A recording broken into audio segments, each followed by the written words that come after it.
ఏంటి 99 రూపీస్కి బిర్యానీనా? చలో ట్రై చేద్దాం. అని అంటే ఎవరికి నచ్చదు చెప్పండి. నాకైతే ఫేవరెట్ అన్నమాట. 3 పూట్ల పెట్టినా తినేస్తాను. ఇక్కడ మాకు దగ్గర షాప్ ఉందని చెప్పి నేను మా చిన్నోడు అండ్ మా సిస్టర్ కలిసి అయితే బయటికి వెళ్ళాము. ఇక్కడ అన్న చిన్న స్టాల్ పెట్టుకొని బిర్యానీ అయితే అమ్ముతున్నాడు. అది కూడా 99 రూపీస్కి. మేము వెళ్ళగానే ఒక 2 ప్యాకెట్స్ తీసుకున్నాం. ఇక ఇంటికైతే బయలుదేరిపోయాం. మీరందరూ ఒక నోటీస్ చేశారా? నేను మా సిస్టర్ అయితే ట్యూనింగ్ వేసినాం. చాలా ఇయర్స్ తర్వాత మేమిద్దరం ట్యూనింగ్ వేసాము. ఎప్పుడో చిన్నప్పుడు మా మమ్మీ స్వయంగా మమ్మీ చేతితో స్టిచ్ చేసి నాకు మా సిస్టర్కి ట్యూనింగ్ వేసేవారు. మమ్మీ మాకు ఒక ఏజ్ వచ్చేంత వరకు కూడా సేమ్ డ్రెస్సెస్ వేసేది. కలర్ డిఫరెంట్ అయినా ప్యాటర్న్ మాత్రం సేమ్ ఉండేది. ఇంతకు మీకు మీ సిస్టర్కి కూడా మీ మమ్మీ సేమ్ వేసేవారా? అయితే నాకు కమెంట్ చేసేయండి. అయితే చిన్న గెస్ట్ వచ్చారు, హాయ్ చెప్పండి. మా సిస్టర్కి ఏజ్ పెరుగుతుంది కానీ చిన్నపిల్లల బిహేవియర్ మాత్రం అస్సలు పోవడం లేదు.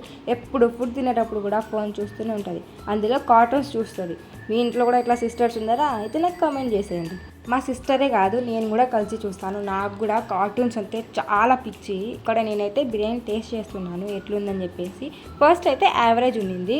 ఇంకా తింటూనగా అస్సలు టేస్ట్ అయితే బాగోలేదు. మీకు ఎప్పుడైనా ఇట్లా జరిగిందా?